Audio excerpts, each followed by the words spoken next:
আসসালামু আলাইকুম ওরহমতুল্লাহি ওবরকাতুহ। নাহমাদুহু ওয়া নুসাল্লি ওয়া নুসাল্লিমু আলা রাসূলিহিল কারীম, আম্মা বা'দ। ফাআউযু বিল্লাহি মিনাশ শাইতানির রাজীম। বিসমিল্লাহির রাহমানির রাহিম।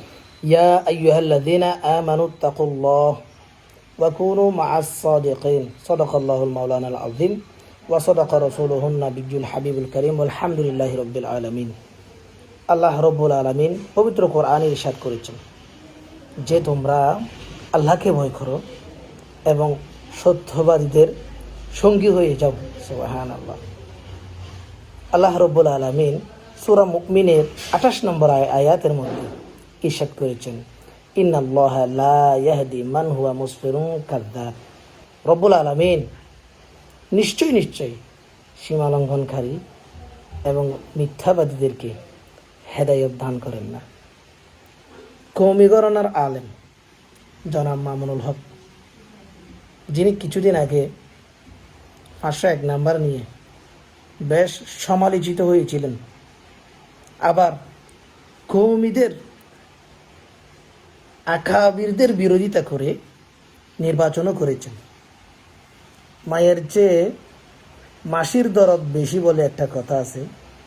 মায়ের চেয়ে মাসির দরদ বেশি দেখাতে গিয়ে কওমি আলেম ছাড়া, কওমি মাদ্রাসা ছাড়া কোথাও সহি শুদ্ধ কোরআন শিক্ষা দেওয়া হয় না, এমন একটি মন্তব্য তিনি করেছেন, যা বাংলাদেশ সহ বিশ্বের সকল উলামায়ে হকের অন্তরের মধ্যে দাগ কেটেছেন।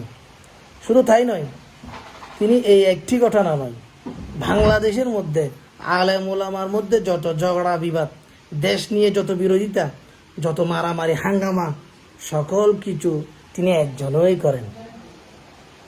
তিনার কারণে, শুধুমাত্র তিনি একজনের কারণে অসংখ্য ছাত্র জীবন দিয়েছেন।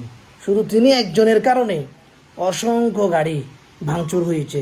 শুধু তিনি একজনের কারণে বাংলাদেশের মধ্যে অনেক মারামারি হানাহানি সৃষ্টি হয়েছে। আবার এই হানাহানিগুলো সৃষ্টি করে তিনি আবার গেলেন 501 নম্বরের মধ্যে। আল্লাহ তাআলা আমাদেরকে হেফাজত করুন, কেননা তিনি বলেছেন, আল্লাহ রাব্বুল আলামিন, ইন্নাল্লাহা লা ইয়াহদি মান হুয়া মুসফিরুন কাযযাব। নিশ্চয় মিথ্যাবাদীদেরকে আল্লাহ তাআলা হেদায়েত দান করবেন না। আমি জানি না আপনারা কথাটা কিভাবে নিচ্ছেন। যদি আমার কথার মধ্যে ভুল থাকে, আপনারা সত্য হন, তাহলে আসুন একটা পরীক্ষা হয়ে যায়, অন্য কোনো মাসলাকের মধ্যে শুদ্ধ আছে কিনা। আর যদি দেখতে চান তাহলে আপনারা চলে আসুন ফুলতলি দরবারের মধ্যে, যেখানে হাজার হাজার ছাত্রদেরকে এলমে কেরাতের শিক্ষা দেওয়া হয়। শুধু তাই নয়, বাংলাদেশের মধ্যে অসংখ্য আহলে সুন্নাত ওয়াল জামাতের হিফজখানা রয়েছে, যেখানে পবিত্র কোরআনের সহি শুদ্ধ তেলাওয়াত শিক্ষা দেওয়া হয়, হিফজ শিক্ষা দেওয়া হয়। জামিয়া আহমদিয়া সুন্নিয়া আলিয়া মাদ্রাসার মধ্যে চলে আসুন, হাজার হাজার ছাত্রদেরকে সেখানে এলমে কেরাতের শিক্ষা দেওয়া হচ্ছে। দেখুন, যদি সত্যিই শিক্ষা দেওয়া হয় তাহলে জনাব মামুনুল হক মিথ্যা কথা বলেছেন।